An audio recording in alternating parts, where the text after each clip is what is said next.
Hello, namaste, and greetings to welcome to your favorite show, Manage Better. This is episode number 111. So many may call it the Nelson episode, or in some ways, jinxed episode. but as some of you may know, the number 111 is often referred to as Nelson and other not so popular forms. But I don't really look into all that. This is World Quality Month, and November, as you many of you know, those who are in the field of quality, is celebrated globally as the World Quality Month for many decades actually. And initially, ASQ for several years, the American Society for Quality used to celebrate the the World Quality Month in October. But for the last 10 odd years, they have also organized or aligned to, you can say, November as the World Quality Month. And for the last few years, I have also been doing my bit by trying to amplify the voice of quality through various methods. Initially, we did a series with Kimpro Foundation called Qualitist series, where we invited 20 leading quality professionals of India to speak about their journey for other quality professionals to learn from them. I then also did a series on quality overview, small videos for generally for masses, right? So, and this year, once again, I am doing daily LinkedIn posts for this month on the basics of quality. Of course, not meant for academics or some kind of a teaching course. That's not the intention. The intention is to go to people who have limited orientation to quality as a subject, right? Quality as a emotion, quality as a I would say as a feeling. Everybody has a point of view, but we are talking about it as a subject that can be taught, that can be understood, that can be learned. And to attract or to bring more people to that subject, I am trying to do a series throughout this month, and also taking out some videos. I shot one video earlier today, and this episode today is also in the same series. So today's guest for me is somebody who has been on this series earlier, but is very very apt for this kind of a program. He's a professor in quality management, teacher of quality management, and is a lifelong student of the principles of Deming and Duran. He's founder of the Deming Forum of India, and generally regarded as one of the foremost voices of quality in India. We both are disciples of Mr. Suresh Lula in some way, so there is that deep connection as well. And we have generally had similar thoughts, sometimes slightly differing thoughts on quality management. But the joy of being with people like my guest today is that we can have a very uh, interesting debate and yet have be on the same side of the coffee cup, so to say. So my friend and in one of India's leading quality professionals and teachers, Balaji Reddy, is the guest. I will bring him to the stream in a second. But in case you are wondering why am I calling him professor and teacher, because he actually teaches at an institute called Balaji University in Pune. No connection. And if you are thinking Balaji owns the university or the other way around, no connection. It's just that coincidentally they have the same name. Namaste, Balaji. Welcome to the show. Namaste. So good to see you. Got you And clarified. yeah, yeah. No. The name being same I said, sometimes. thank God you clarified. Name being the And same, then, because that is named after Sri Balaji Venkateswara Tirupati, and I just happen to have the same name. So that's it. ठीक है. Good. So the what we will do, Balaji, in this episode, of course, is that I have some questions for you, but it is more a freewheeling conversation around the topic. And since it is World Quality Yeah. Month, both of us being in the same space, we've been trying to do our bit by amplifying the voice as much as we can. So today's episode is in that spirit. For the audience that is already live and watching this on LinkedIn and YouTube, this episode will be available on the same links later on as well. So if you want to see it later, or share it with friends and colleagues, you can always do that. But before we get to my questions, Balaji, any opening remarks or comments from you on World Quality Month, or anything at all that you want to say, and then we get into the questions.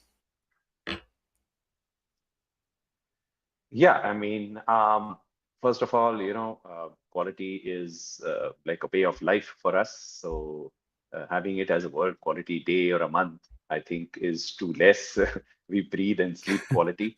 Uh, but yes, we do need to have some specific time where we have to, uh, in a sense, give credit, or, refer or give reverence to the people gone by who have created this as a profession.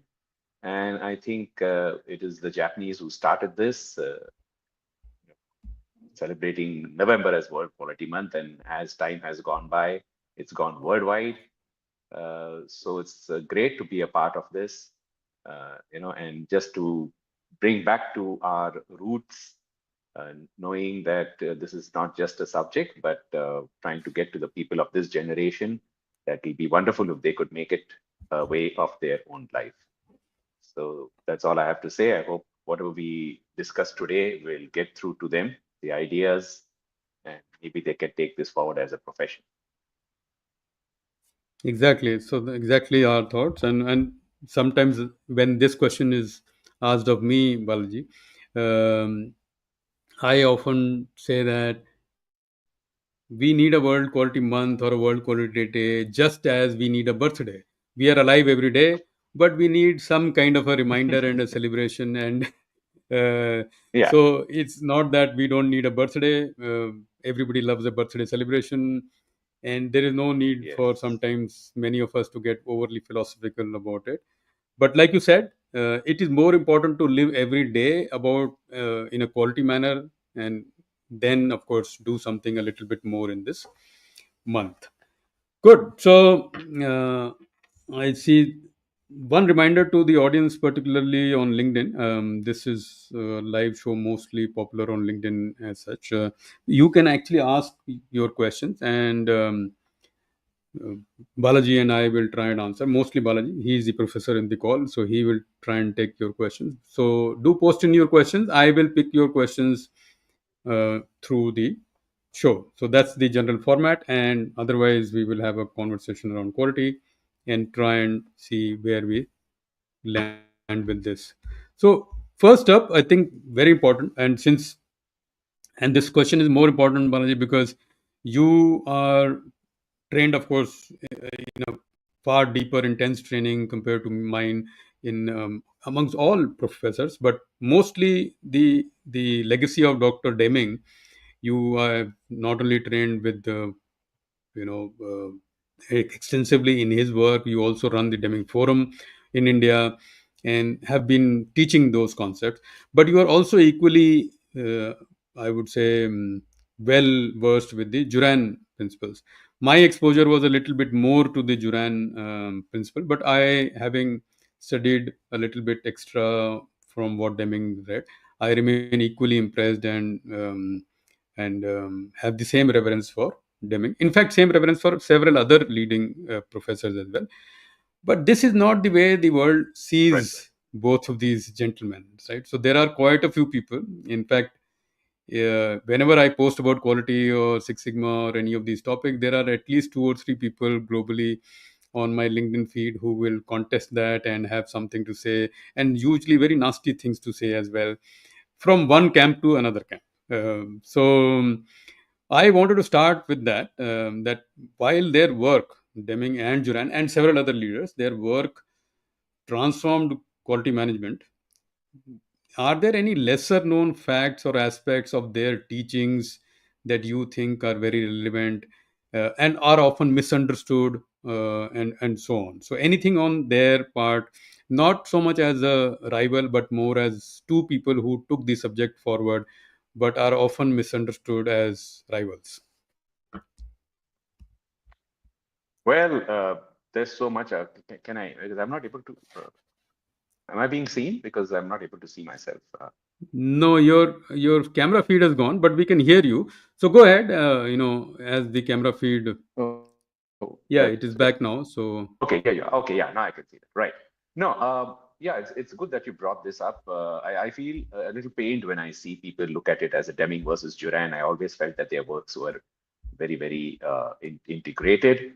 I mean, I could implement what Deming said by reading Duran, and I could understand what Duran was saying by reading Deming. So I see them as complementary. I see them as conflicting at all. Coming to the fact that people raise something, what are the misunderstood points? I think Dr. Junaid was very, very clear, point when he clarified to his things left to uh,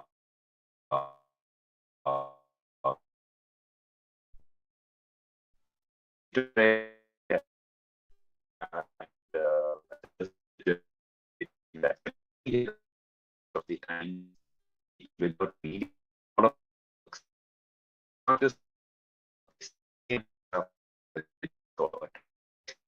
and I think it's Balaji, on Balaji, I yeah, think your camera feed is struggling, Balaji. So if you can hear me, okay, maybe for some time if you switch off your camera yeah, and only use the audio, that might be okay. better. So and we will see if it improves because sometimes bandwidth issues can be there. Uh, So, friends, bear with us. Balaji is trying to set up the feed, and he's actually taking a class today. But I had requested him that can he join the session. So he will be back in a second, and I think he's already back. But what we will do is that we will keep his feed to the extent possible as audio only for now. And in 5-10 minutes, we will see if he can his bandwidth has improved. So Balaji, welcome back. Yeah, sorry. I I think will. I'm having a bit of a problem. Anyway, yeah.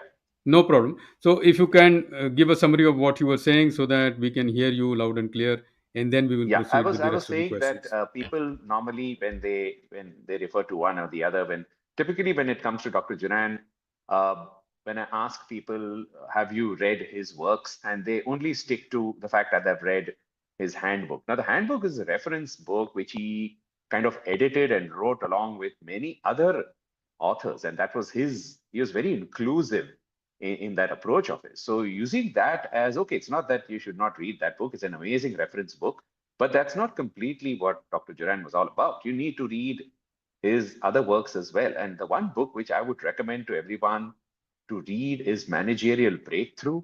I think that's a classic book. And I would recommend it not only for a quality management professional, but to a person from the field of management in general. He's been very prolific as far as these things are concerned. And in that book, he's brought out his philosophy, if I may say so. About Deming, now, his books, again, I would recommend first reading his last book that he wrote called The New Economics. And that's where he actually outlined what he wanted to say. And funnily, the Out of the Crisis, which contained his 14 points, he wrote primarily for a Western audience because they were asking him for a to-do list.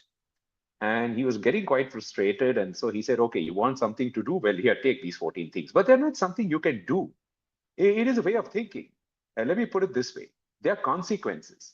I mean, if you manage the way he wanted us to do things, then you will end up with the 14 points. You don't do the 14 points. So that's one big misconception I find about both the gentlemen's teachings. And if you do one without the other, I think you're losing out. And that's why that versus thing, I hate to even listen to people talk about this was better than that. This was, I think you're losing out. The most important thing is to implement what they wanted us to do. And believe me, you'll have a better way of looking at things around you. Not just about a company, but generally looking at things around you. Main thing I think they wanted to do was to make life better uh, you know, uh, through an organization, of course, but he said to make life better for everyone. And I think Duran said that, Deming also said, because he said, I want to make, he didn't speak about customer satisfaction. He said, customers should be happy. I mean, I know of no other management person who talked about customer happier and things like this. And Juran said that my contribution is to make my fellow beings' life better. So these people had a very broad perspective. We are straight jacketing them by only focusing on what they said about quality. And I think we're losing out in the deeper and wider implications of their teachings. This is my opinion. And I feel that we should, in some way, break out of that mold and go back to the basics and read these books. I would recommend these two books. One, Managerial Breakthrough of Dr. Juran, and The New Economics of W. Edwards Deming, to really understand what they wanted to say. Then you could maybe perhaps look into some of their steps and methods that they were looking at. But by and large, it's a way of thinking which people, I believe, has they've not got into at all. They are looking for quick fixes. They want something results as of yesterday. And that, sorry, then I don't think you need to. You're barking up the wrong tree. This is for the long run. It's for the long haul, and it's serious. These things are serious. We need to uh, devote time and energy to this Yeah. to make things happen. No, totally, and I'm glad, Balaji, you brought in the two books that represent the thinking process of these two stalwarts, and not necessarily just the to dos or the lists or how tos. How tos are important, but once you get the why, then the how to is more important. Without the why, are you doing this? The how to just becomes a little bit of a checklist, and while checklist is a very profound tool, but not at a thinking uh, level, so to say. I'm not so well versed with all the works of both these gentlemen, but the one thing I have learned, of course, under Suresh Lula, and also having spoken to you several times, is to have first start from a position of great respect for people who've done much more, and then try and implement, try and learn, try and teach, and then be worthy of having a comment or a viewpoint on anybody, not just these two. Unfortunately, social media and places like LinkedIn and Twitter has have provided people who have zero or little understanding of any of these concepts, but they have the opinion.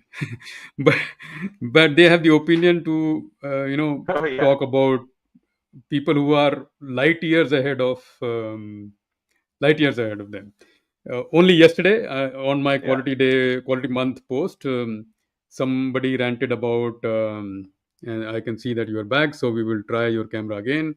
But somebody ranted about on that Six Sigma is a scam Sigma, and it took quality 150 years back, and all kinds of things.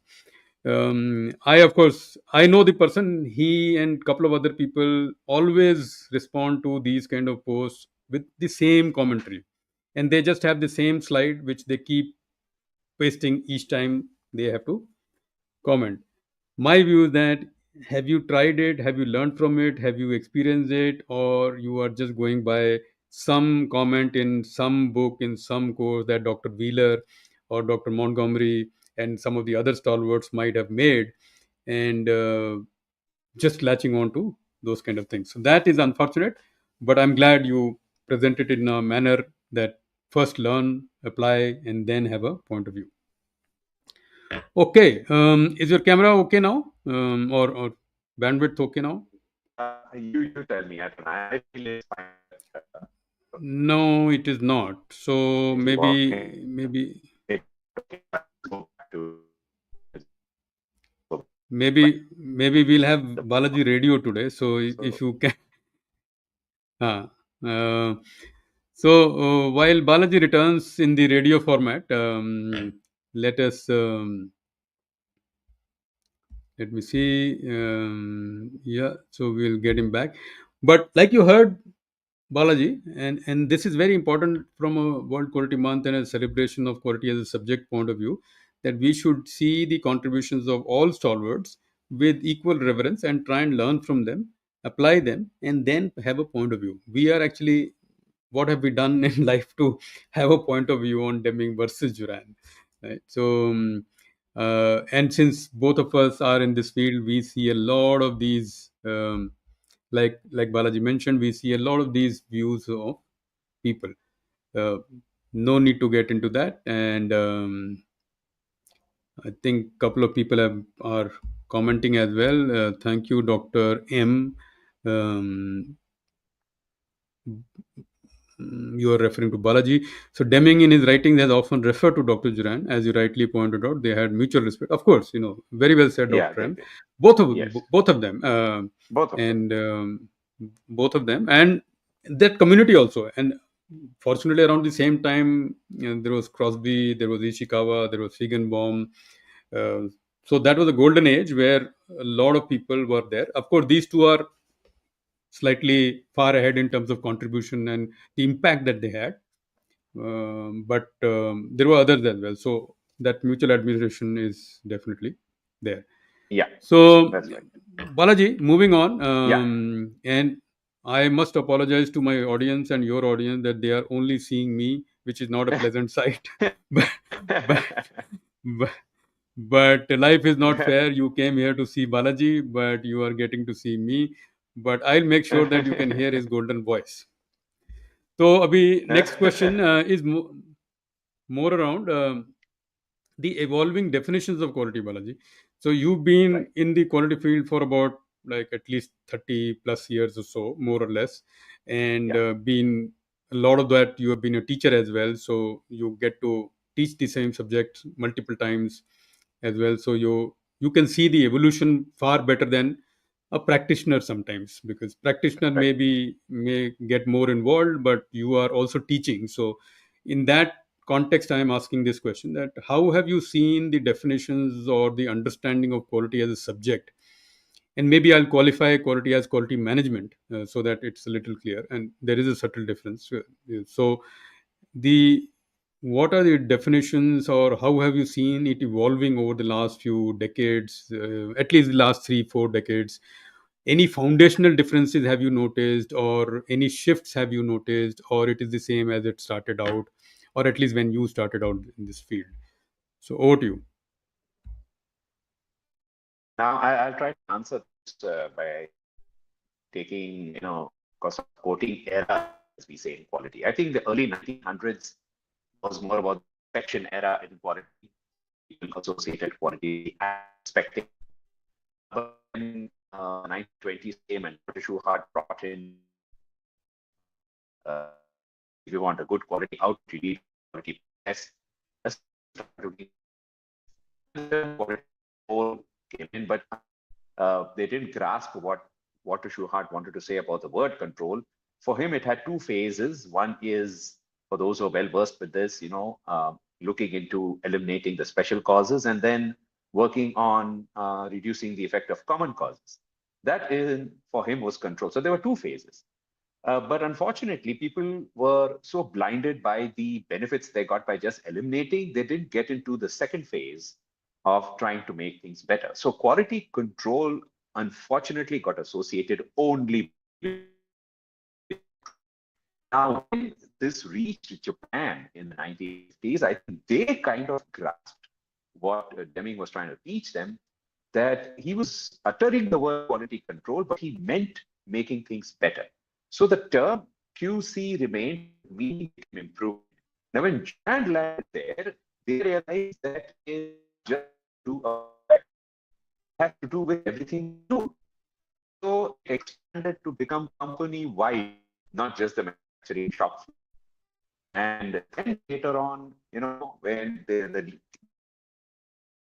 including customers and suppliers, part of their system, that's when they started calling it total. So the TQC, but they still read the word total quality control. When it reached America again in the 1980s, back that it then it became TQM.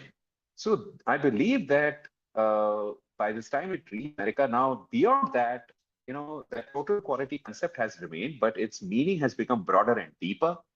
They've realized it's no longer just improvement or correction. It's about invention, innovation, right?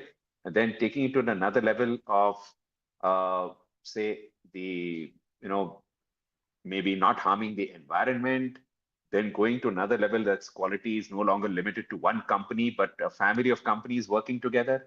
And now, because of the advent of the internet, you have information available everywhere. So it's boiled down to how quickly you can process that information and arrive at a decision. So today, quality is about decision making. So this is exactly how it's evolved.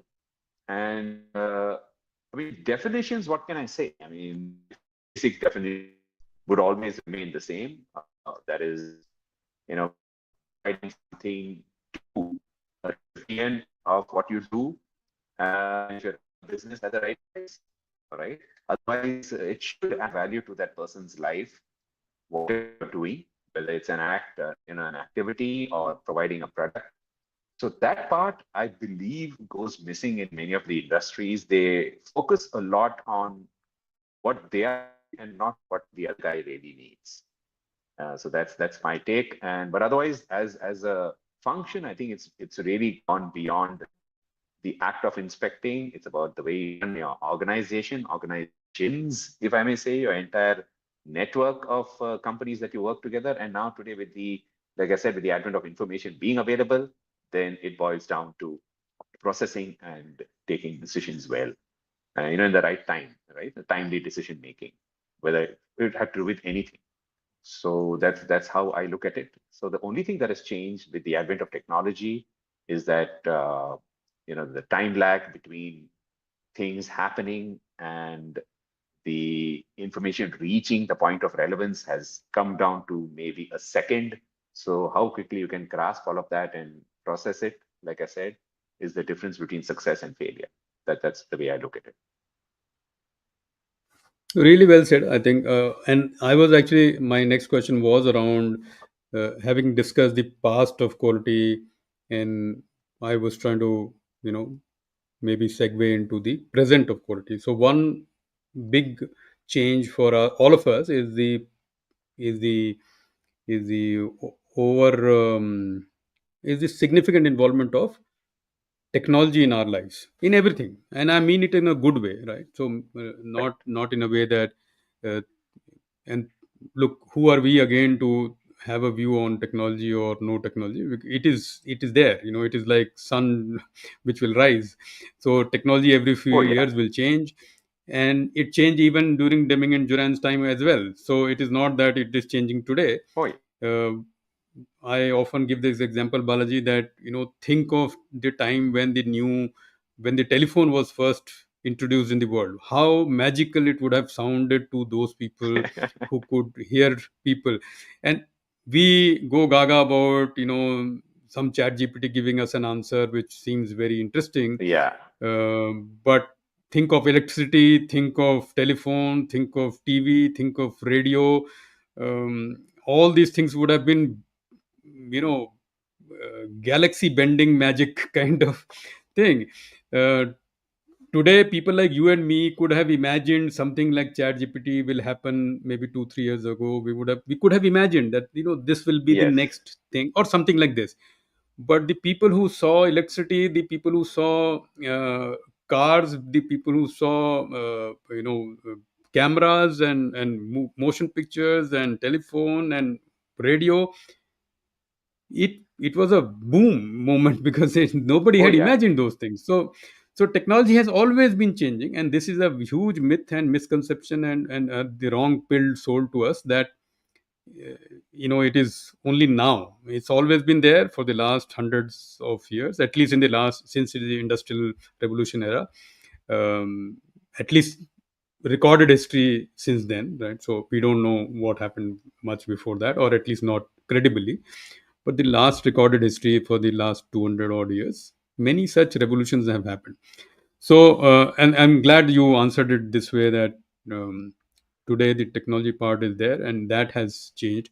One more area which I feel, Balaji, and I will want your views on it. Well, let me share what I think is that the the advent of technology or the inclusion of technology in quality management and in general, the whole management process or the production provision process, which in the ISO 9000 is also the provision of processes or the output. or the generation of any output, whether it is in service industry or manufacturing or anywhere, that whole process has changed significantly because of technology being available. And like you said, mm, because the data available and the decision to be taken on that data, that difference, the time lag is very, very small now. Therefore, many professions have changed. Right? So, for example, inspectors, like when you and I started our careers, we would have seen a breed of inspectors which no longer exists today, because many of those choices can be made by technology. So it's not that the process is not needed; the process is just performed by the technology within the. For example, it could be an audit, it could be a sampling process, it could be even be, some uh, output of a process which can be verified using technology.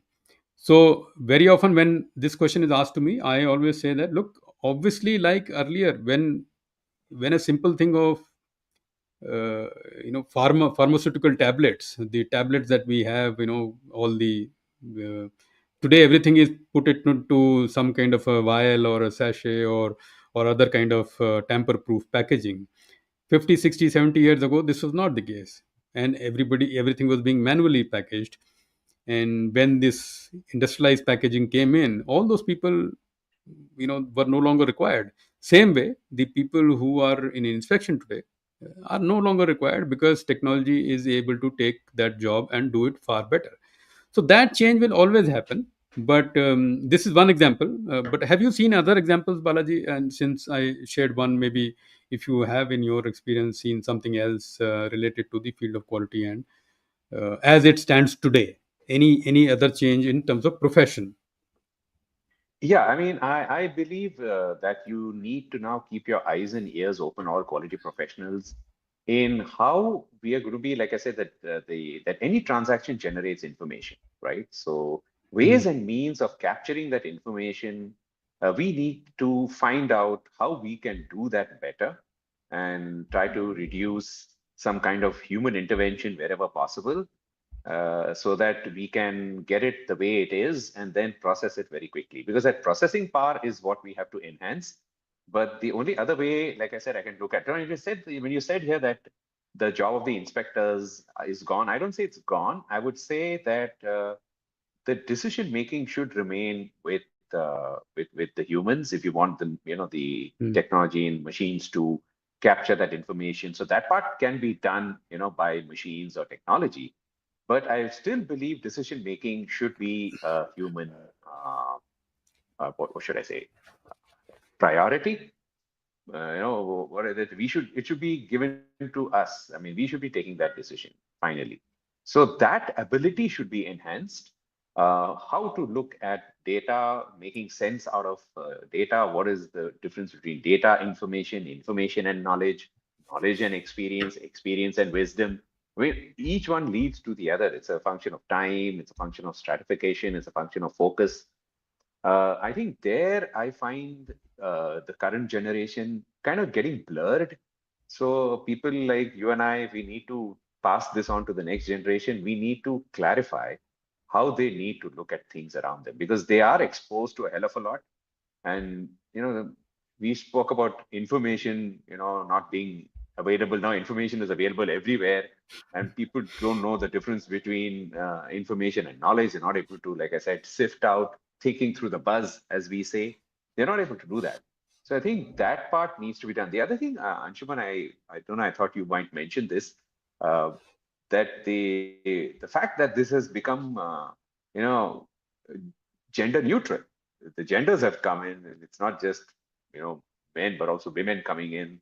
And I've had this into this profession. I've had this amazing experience where some of the questions when I ask, in corporate life or even to the students, that what is this, I find sometimes it's the women who have that nature, and so they give the answers better than men in some cases. So I feel that we need to break out this gender thing.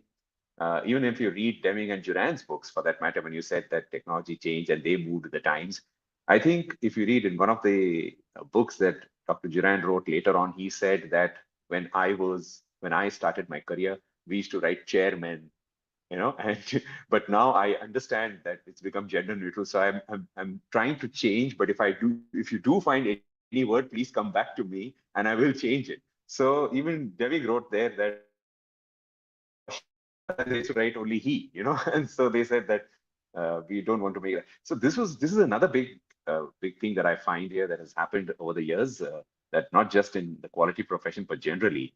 So one is the advent of technology. Second is the fact that we've got to make it more gender neutral as possible when we speak, when we teach, when we talk about things. That's why I loved it when Suresh Lulla sir, I think, had edited that Business Today, uh, if you remember, quality, the customer. But Yeah, the yeah. second one that came out was managing customer value. Yeah, the one you have, that red color one. Yeah, there it is. The one that followed this, the one that came after Yeah, the this, second was customer called one. managing customer value. And yeah, and do you remember what it said there? The customer is not king, the customer is queen, he said. The customer is a Yeah. queen, No, no. not a king. So we want to go beyond just talking about some, being gender specific. But yeah, I would say that I would want this generation to feel lucky. You and I we didn't have access to information the way they have access, right? I mean, you and I struggled to get hold of books, magazines, journals, white papers. But today, the children have just to listen to what you're saying, and within a matter of minutes, they have access to things.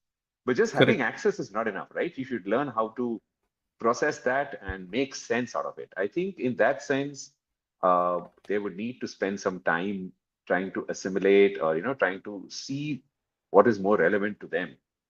So that is the only thing I can think of where I feel that this the current crop of quality professionals are exposed to a lot more, but they still need to decide their area of focus, and then act accordingly. So yeah, that's the way I look at it.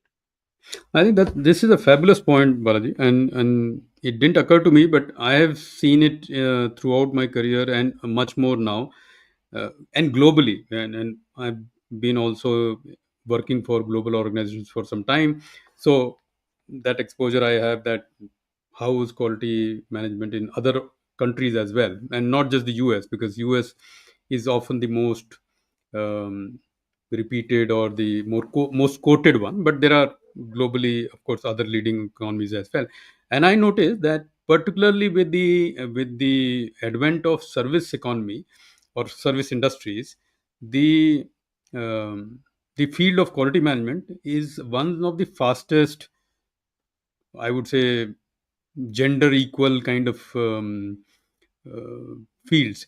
And it could do with something, and this is not probably the time and place to discuss it, but it, and maybe we are not qualified to discuss, but it could be because of the additional qualifications that, or the capabilities that women bring, as which come naturally to them, to the field of quality, which probably were not required when quality management was purely a shop floor field.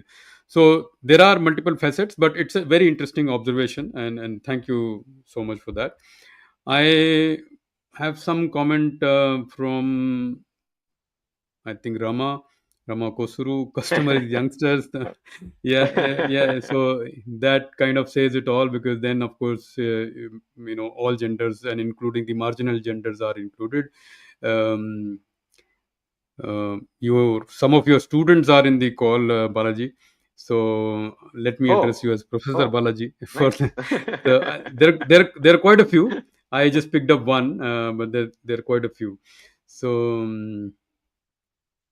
uh, yes, Swapna is there, and one comment from Okay.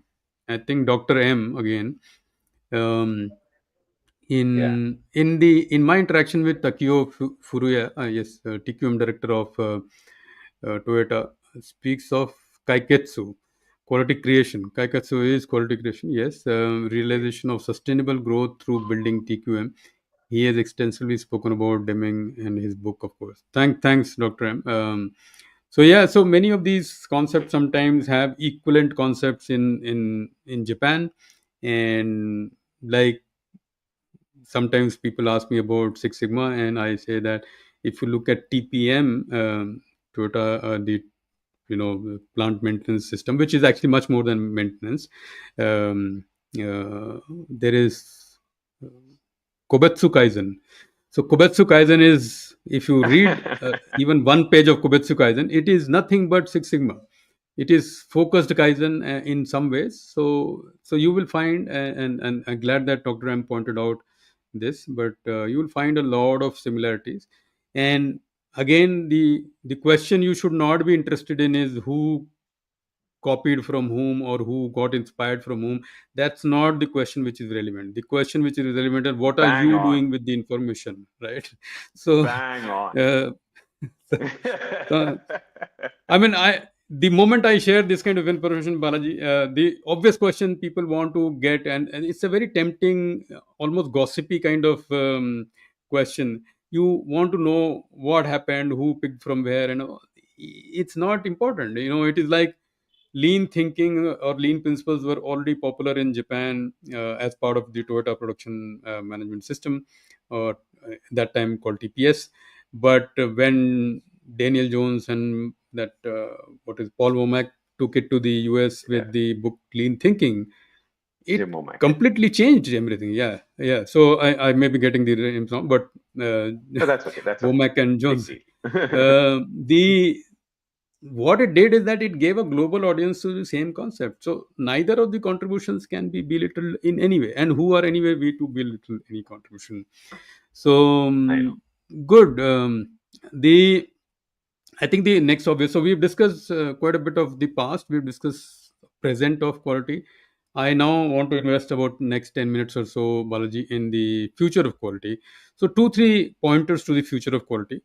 One, what do you see in terms of the standards, future of quality standards? And just for example's sake, we can take ISO 9000, but there are many other standards. But I'm just taking the more popular one.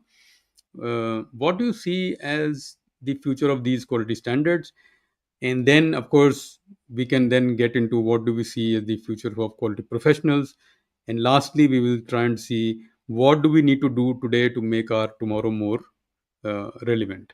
So, firstly, if you can start with something around how do you see the future of quality standards, and then we can jump into the other questions.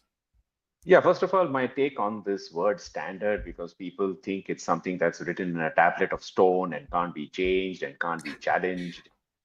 I think that's not right. Okay, it's inappropriate to look at it that way. I believe standard is an agreed upon, best known explanation of any phenomena entity given our current level of knowledge. So if you split up the sentence, what I've just mentioned, agreed upon. So there's nothing right or wrong about it. Best known, all right? Explanation, given our current level of knowledge, which means once our level of knowledge changes, the standard will change.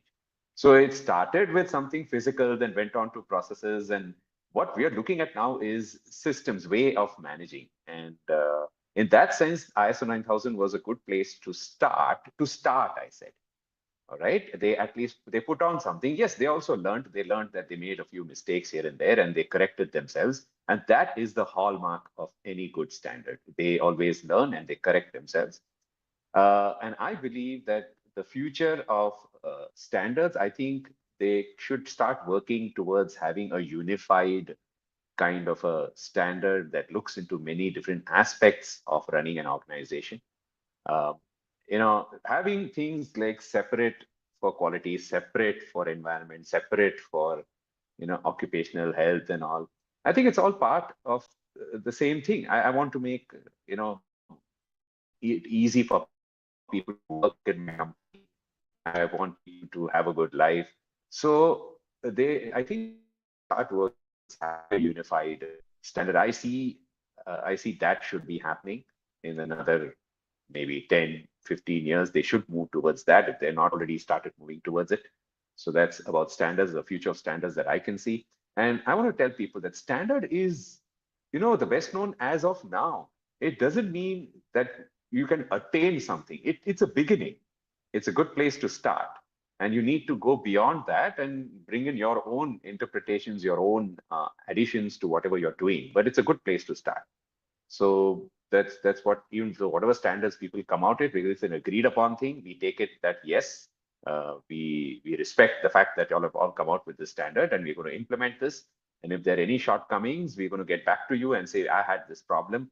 I think that would be a better approach rather than trying to criticize and saying doesn't work. So that's one. The other aspect you said about, I think, what the future of the quality profession, was that what your point was? Yeah, more about the professionals involved in quality. How does the profession change for us? Yeah, yeah. See, I think I just mentioned that that information, but now they're trying to come out with like the Chat GPT, which right now it's very nascent, so I don't know what to comment on that. It seems to be working right now as a very glorified version of assimilating data and keeping it in one place. Okay, it's becoming a little more relevant in some ways, and it's trying to learn. It tries to become more personal. But till all that happens, all right, I come back to what I said. People should learn to see through the buzz, and that's a difficult thing to do.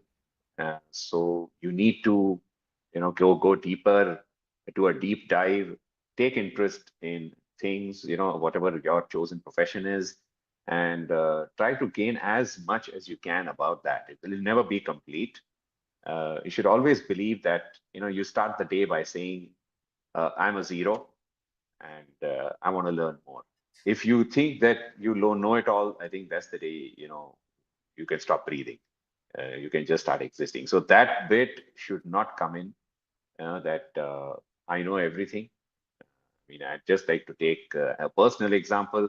And since Dr. M has been contributing here, I'll take his example. He's 70 plus years old, but the man still says, I'm a student. And I think we need to have this kind of an approach. All right. Now see what he says here. See what he's written there. The naughty man. Okay, but so he's 70 plus. Okay, and he has this ability of saying no, I don't know. And if you've seen, I think Anshuman, we both have also seen Suresh Lulla sir speak like that. I don't know. Correct. Yeah, yeah. you know, so the people, in fact, even Deming, Duran. I mean, Deming used to say, "May I not learn? I'm learning every day." And Yeah. Duran said, "Okay, this is when he heard me." He said, "Oh, what you've said is very profound." I said, "What I'm saying is very profound." I mean, I'm talking to a here who was almost what 90 plus years old, and he's saying what I said was profound.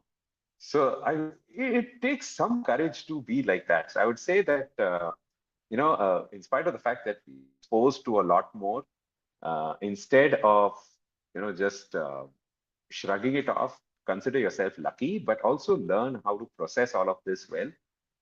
Remember all your qualifications that you are getting is just to show the world that yes, I have qualified in a particular subject or field, but essentially it's a way of processing things around you. That should Yeah. be your approach. I think that's the future of the quality professional. We need to keep our eyes and ears open and process things much better. That's the way I would like to look at it. And I think you had a third part to your question. What was that? So, what can we do today to make our tomorrow a little bit more relevant and more impactful as quality people? As quality, I think we need to think about anyone who's the recipient of our works. That is still not a natural thing to do. We normally do things as a self-indulgent exercise. Uh, I think that has to go. That habit has to be inculcated. Uh, I mean, I don't know. It took us years and years to figure this one out, right? We always say that who is the recipient of my work and what does that person want, and then you do your work accordingly. But uh, Yeah. I see So that is something that is fading away. I'd like to revive that in people. I think that's where Balaji maybe I have a slight point of view there, and I'm building on what you said. Is that when Juran explained his trilogy and the other models and all, in one of the I can't now recall which chapter or which book, but he did mention, and Mr. Lula used to teach this very well, that there are essentially four goals of quality management. One is to increase revenue, second is to reduce cost, third is to delight customers, and fourth is to empower or keep employees happy. And these are not in order. I know these could be, these are four goals, right? So please don't see the order in which I mentioned this. I today think that this is very very relevant even today. So whatever we do, if we are not improving or enhancing customer satisfaction, making employees happy, reducing cost, and increasing revenue, then we are failing. A, a little, and I say this with a little tinge of sadness, is, and having led quality teams in the last several years, I do find that many of us, this includes people in my team on and off as well, many of us only pick one of these four and make that as our life's mission. And that is not going to be enough. So if we are only going to save cost and not look at revenue, at some point we will be seen as only, people who can save cost and can't actually help the company grow. And the other way around also, if we are only helping the company grow and at any cost, and cost starts to go up, then again we will be seen as too costly, or not useful enough. And the same logic can be applied to customers and employees. So at the end of the day, all four are areas of interest for a quality professional. And my request to anybody who's listening today and will listen to the recording is that please try and keep your eyes on both all four of these areas. Of course, at one point you can't look at multiple things, so you will have to look at one. But do try and keep all four areas in mind. And like Balaji also said, keep looking at, keep an open mind, learn new things. If the world is changing and there are new methods to be learned, please learn, because you can't have a point of view on that new method unless you have attempted to learn, and unless you have invested some time and effort to learn it. uh, even today I find people who are willing to die for Six Sigma. I love their their a- attitude and the loyalty, but the issue is that they have closed their eyes to the other possibilities, right? So and then it becomes, whatever is in my hand, if I have a hammer in hand, then everything is a nail.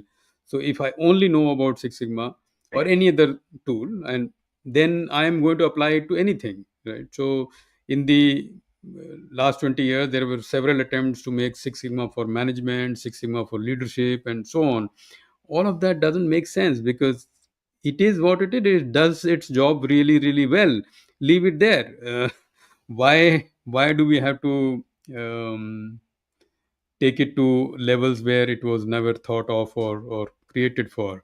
Anyway, so that's one area I wanted to explore. But we are nearing the end of the conversation, Balaji. Even though I am TV, you are radio, we, Hmm. we had a fantastic conversation today.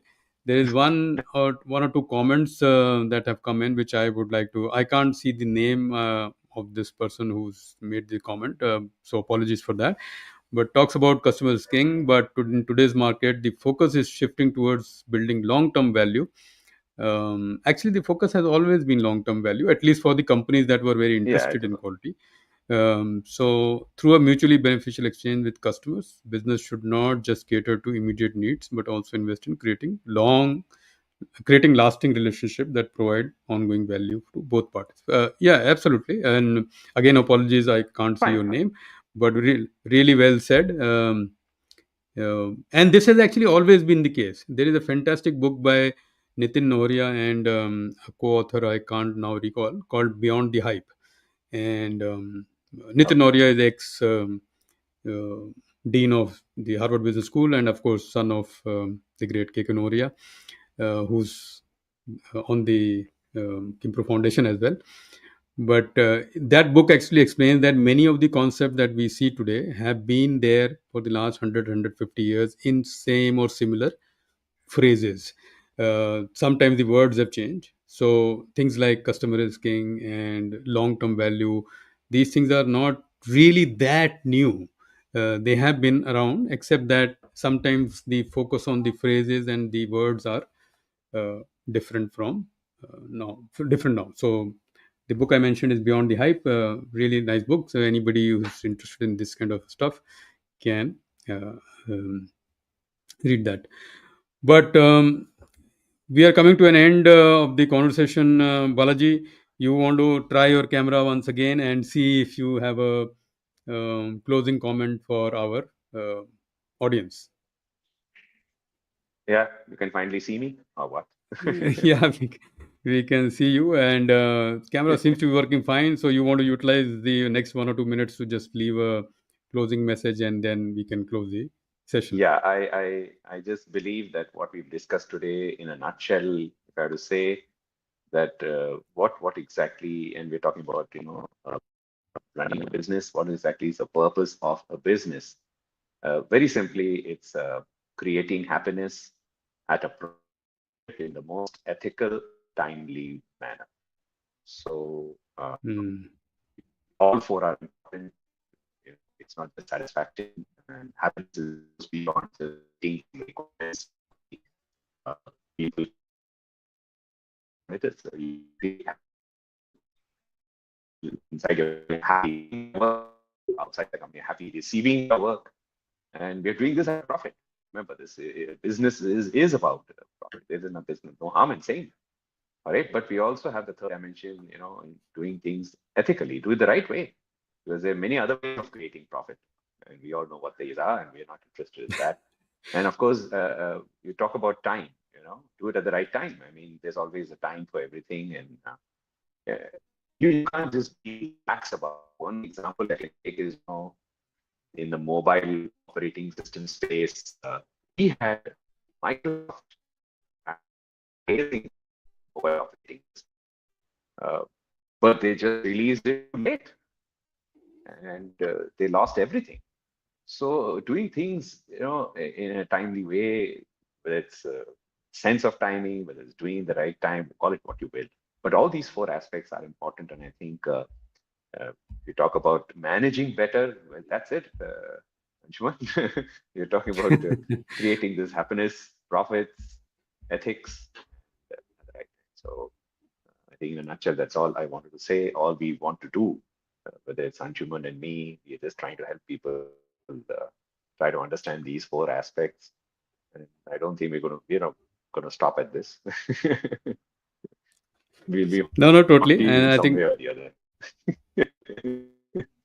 thank you, Balaji. Before we end, of course, many thanks, Balaji, for making this. I know you are in between classes that you are taking, so thank you for accommodating this time. And to the audience, some of you have asked questions that we could not answer during the show. So please don't worry.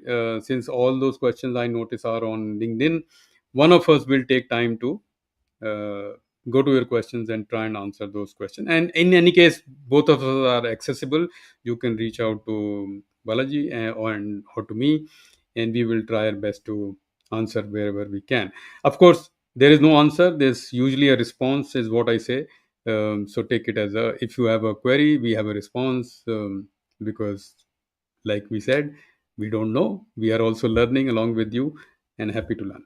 With that, thank you, Balaji, Professor Balaji. So I will let you go to your class, and thank you to my audience. And this is World Quality Month. So if you are in the quality profession, take the opportunity to amplify the voice of quality. This is our opportunity. This is your birthday.